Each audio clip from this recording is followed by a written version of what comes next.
What is up, everybody? Welcome back to Unplugged and Uncut. You're live with your boy Unique. Let's get it.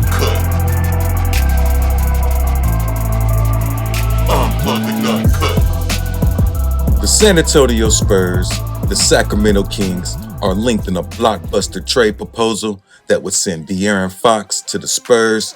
Let's get into that and a whole lot more on today's episode of Unplugged and Uncut. That is right, guys. You heard it here. You've heard it on ESPN, and you've probably seen it in your Twitter, or not Twitter no more, your X timeline. Sorry about that.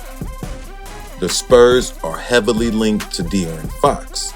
Now, I'm going to explain why San Antonio is a top choice for Fox later on, but let's look at the trade package that has been proposed by multiple sites.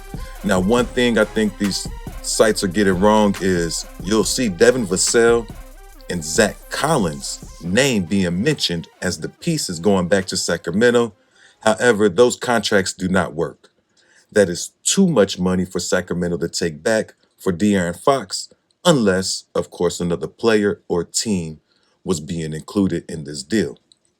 So I did go ahead and fix that, and I fixed it in a way that should help the Sacramento Kings as well. In this trade proposal, you're going to see the Sacramento Kings get Devin Vassell, Trey Jones, and picks. I'm not going to specify what picks they're going to get. I'll let you guys tell me what picks should be involved, and then you'll see the Spurs receive De'Aaron Fox. Now, the reason the Kings say yes, first and foremost, is because they get a young, solid player who has a chance to be an all-star in Devin Vassell.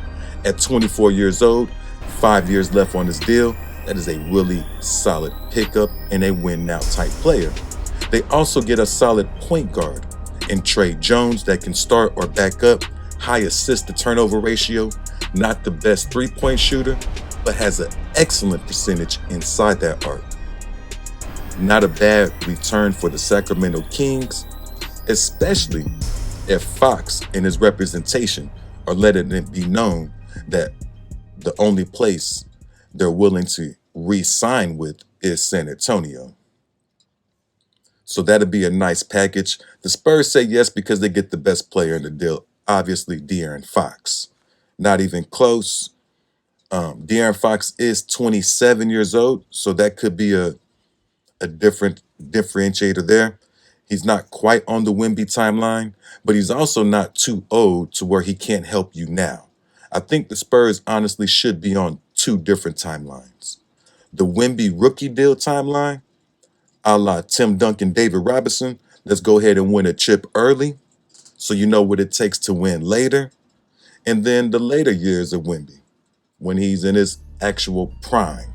Because Wemby is ready to win now. Guys, he was ready to win last year. The dude was Rookie of the Year and would have been considered for Defensive Player of the Year if the Spurs had got some more wins. He's dominating on both ends of the court. Now you can see he needs some help. The Spurs got to find another backup big. I like Jonas Valanciunas of the Wizards to come in. I would definitely look at him. And they could also use another shooter like Cam Johnson. So I would also look to pick up Cam Johnson if I'm the Spurs and I'm looking to win now.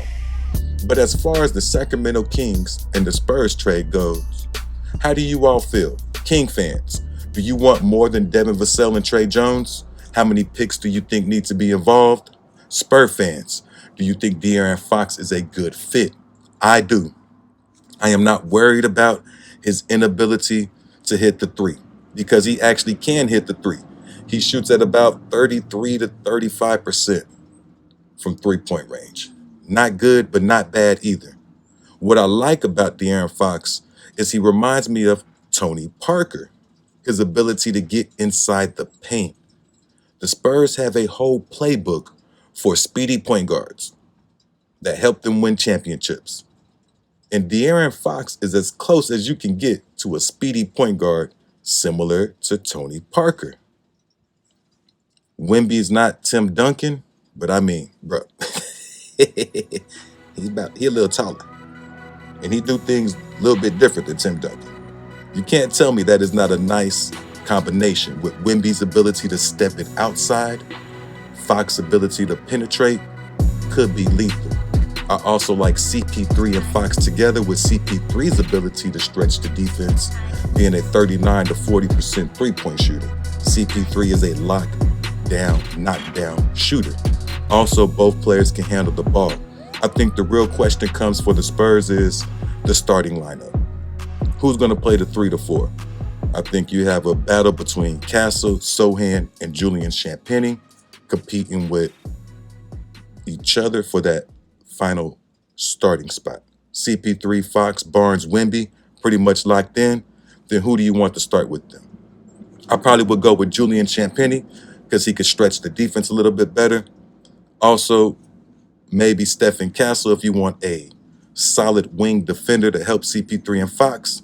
And if you want the bigger body, then obviously you go with Jeremy Sohan. But let me know in the comments how everybody feels about this. Do y'all think the Spurs should go after De'Aaron Fox? And do y'all think the Kings should work with other teams besides the Spurs? One thing of note, I told you I was going to tell you why De'Aaron Fox is interested in San Antonio. And that comes to family members. It has been stated that De'Aaron Fox's wife is from the Bexar County area. That's going to give the San Antonio Spurs a leg up being inside of Bexar County. Makes sense. A happy wife equals a happy life. So there could be something there. I don't know if there's any truth to that, but I have heard it multiple times from multiple sources that are very credible. So guys, that could be one of the biggest reasons De'Aaron Fox wants to move to San Antonio.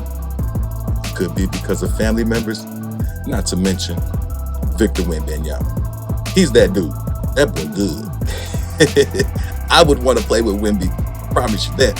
I'd average like 15 assists. Easy. I wouldn't even try. I'm just throwing it to Wemby every time. Assist. But your boy is out. Let me know in the comments how y'all feel about this trade proposal. And have a great day. Peace.